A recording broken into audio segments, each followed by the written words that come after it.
सो hello दोस्तों, welcome back to my new video. सबसे पहले डिस्क्लेमर देना चाहूँगा कि इस वीडियो को प्योरली एजुकेशनल पर्पस के लिए ही रिकॉर्ड कर रहा हूँ। मैं कोई भी बाई या सेल का रिकमेंडेशन इस वीडियो के माध्यम से मैं आप लोगों को नहीं दे रहा हूँ। आज इस वीडियो में टोटल 3 ऐसे स्टॉक्स के बारे में बात करेंगे जो नो डाउट फंडामेंटली तो स्ट्रांग है ही, बट टेक्निकली भी एक स्ट्रांग ब्रेकआउट के वर्ज में है। बट ध्यान रखिए दोस्तों, ब्रेकआउट के वर्ज में है, ब्रेकआउट मिला नहीं है। इस दोनों सेंटेंस के बीच बहुत बड़ा मेजर डिफरेंस है।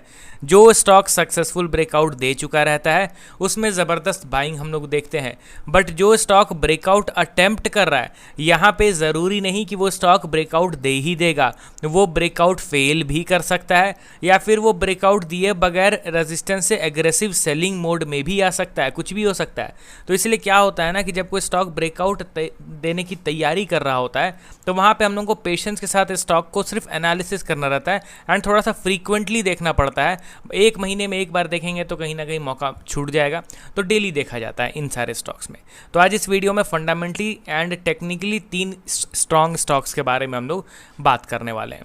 पहला स्टॉक हमारे लिस्ट में आपके सामने है FCL यानी कि फिनोटेक्स केमिकल लिमिटेड।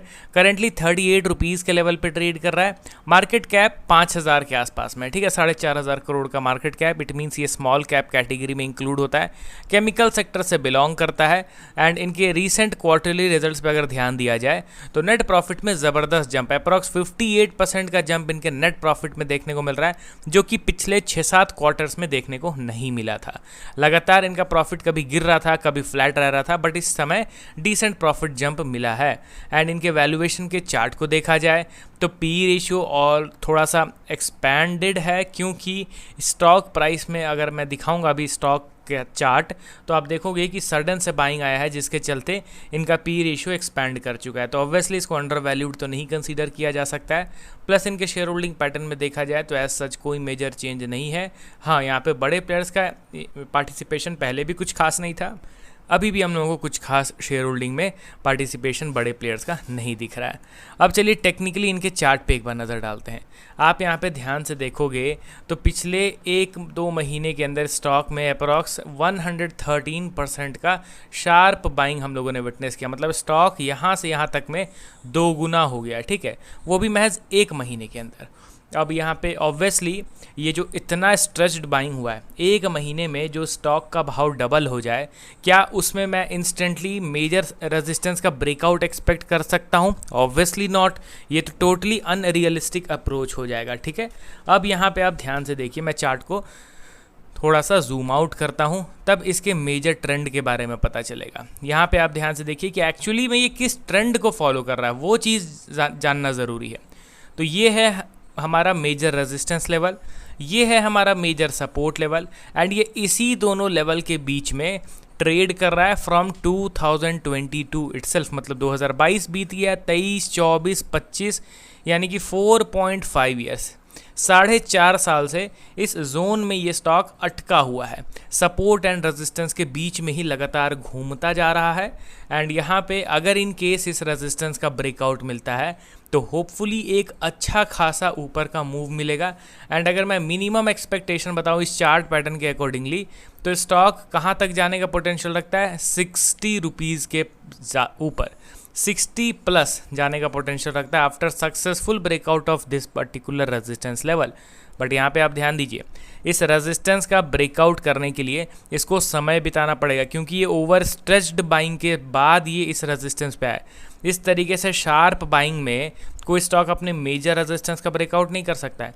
यहाँ पे नए बायर्स का जुड़ना ज़रूरी है, तभी जाके ब्रेकआउट एक्सपेक्ट करेंगे हम लोग। एंड यहाँ पे अभी तक बायर्स तो ऑब्वियसली जुड़े हुए नहीं हैं, तो थोड़ा सा हमें पेशेंस दिखाना होगा। यहाँ पे थोड़ा सा स्टॉक को समय देना होगा। अगर इंस्टेंटली इसी मोमेंटम के साथ सपोज कीजिए कि अगले वीक में ये ब्रेकआउट दे देता है, तो मैं बिल्कुल भी इंटरेस्टेड नहीं रहूँगा, मैं स्टॉक को खरीदने की नहीं सोचूंगा।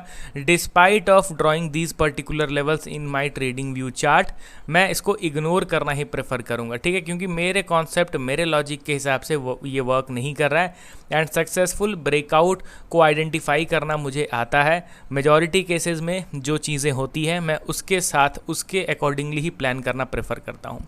तो इस स्टॉक पे ध्यान दीजिए, इस रेजिस्टेंस पे प्रॉपर कंसोलिडेशन चालू होगा एंड उसके बाद अगर ये ब्रेकआउट देता है तो फिर एक अच्छा खासा ऊपर का मूव एक्सपेक्ट किया जा सकता है। अब चलिए बढ़ते हैं हम लोग अगले स्टॉक की ओर। वो भी केमिकल सेक्टर से बिलोंग करता है। कंपनी का नाम है alkyl amines limited. Recently stock में काफ़ी ज़बरदस्त बाइंग देखने को मिला था। 1692 के लेवल पे ये ट्रेड कर रहा है 2.2% के करेक्शन के साथ।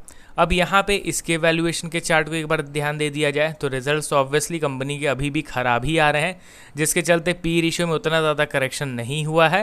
एंड अभी के टाइम पे केमिकल कंपनीज का तो मैं पी रेशियो या फिर ये वैल्यूएशन का ग्राफ देख ही नहीं रहा हूँ, क्योंकि जिसके अर्निंग्स बढ़ रहे हों, स्टॉक प्राइस में मोमेंटम हो रहा हो, उसमें सटीक वैल्यूएशन का ग्राफ पता चलता है। अब जिसके अर्निंग इतने ह्यूज वॉलेटाइल हों करंट सिचुएशन में, उसमें पी रेशियो तो सडन से ऊपर बढ़ता है, सडन से नीचे गिरता है, तो एग्जैक्ट जो सिनेरियो है ना वो नहीं पता चल पाएगा। ठीक है, अभी रिसेंटली मार्च क्वार्टर के रिजल्ट को देखा जाए तो मोर और लेस इस बार कंपनी का प्रॉफिट फ्लैट रहा है। इन्वेस्टर के सेक्शन पर नज़र डाला जाए तो बड़े प्लेयर्स का धीरे धीरे करके इन्वेस्टमेंट बढ़ा है, जो कि अच्छी बात है। भले ही 2-4% बढ़ा है बट स्टिल उसको पॉजिटिव कंसीडर किया जाएगा, क्योंकि मार्केट कैप देखो दोस्तों महज 8,000 करोड़ का है एंड उस कंडीशन में अगर एफआई का शेयर होल्डिंग 2.8 से बढ़ के 3.4 हो रहा है, डीआई का होल्डिंग 1% से बढ़ के 3% हो रहा है एंड प्रोमोटर का होल्डिंग 71% से बढ़ के 72, तो ऑब्वियसली इसको पॉजिटिव तो कंसीडर करना पड़ेगा। इतने कठिन परिस्थिति में भी, इतने खराब सिचुएशन में भी, जहाँ स्टॉक इतना खराब परफॉर्म कर रहा है, फिर भी बड़े प्लेयर्स बढ़ा रहे हैं अपना इन्वेस्टमेंट, तो थोड़ा तो होप है। बट टेक्निकली अगर आप इसके चार्ट को देखा जाए, मुझे दोस्तों ये फंडामेंटली स्ट्रांग लगती है, फंडामेंटली मुझे ये कंपनी अच्छी लगती है, बट अभी के टाइम पे इसका अच्छा दौर नहीं चल रहा है। रिसेंटली लोअर लेवल से बाइंग ज़रूर हुआ था, यहाँ पे आप देखोगे तो वी शेप रिकवरी के साथ 58% ऊपर उठ गया था, बट एज़ यूजुअल अपने प्रीवियस हाई को टच करने से पहले ही दोबारा से वीकनेस स्टार्ट हो गया है। तो एज सच यहाँ पे कुछ खास वैसा बुलिश बिहेवियर नहीं दिख रहा है। लगातार लोअर लेवल से बाइंग हो रहा था तो लोग ज़्यादा एक्साइटेड हो रहे थे, तो इसीलिए मैंने इसको अपने वीडियो में इंक्लूड करा, बट इसको अभी के लिए मैं टोटली इग्नोर करना ही प्रेफर करूँगा। अगला और लास्ट स्टॉक हमारे लिस्ट में आपके सामने है मिंडा कॉरपोरेशन लिमिटेड एंड इसमें भी ज़बरदस्त स्ट्रेंथ के साथ चार्ट पैटर्न बनता दिखाई दे रहा है। अप्रॉक्स 2 साल हो गए, 2 साल से स्टॉक इस जोन के अंदर कंसोलिडेट कर रहा है। ठीक है, एंड इसके एक बार फंडामेंटल ओवरव्यू को मैं ओपन करना चाहूँगा। मिंडा कॉरपोरेशन के वैल्यूएशन के चार्ट को आप देख लो तो इनलाइन है, ऐसा नहीं है कि बहुत एक्सपेंसिव है। रिसेंटली क्वार्टरली रिजल्ट्स में देखा जाए तो प्रॉफिट ऑलमोस्ट 136% से जंप किया है एंड शेयर होल्डिंग पैटर्न भी ऑब्वियसली ज़बरदस्त है। पब्लिक का शेयर होल्डिंग 16% से गिर के 5.9% हो गया, यानी कि बाकी के शेयर्स FIDI ने एग्रेसिवली बाई किया है। FI का होल्डिंग 5.7 से बढ़ के 8.8, DI का होल्डिंग 11.8 से बढ़ के 18.8। ऑब्वियसली शेयर होल्डिंग में ज़बरदस्त बाइंग दिख रहा है बड़े प्लेयर्स का।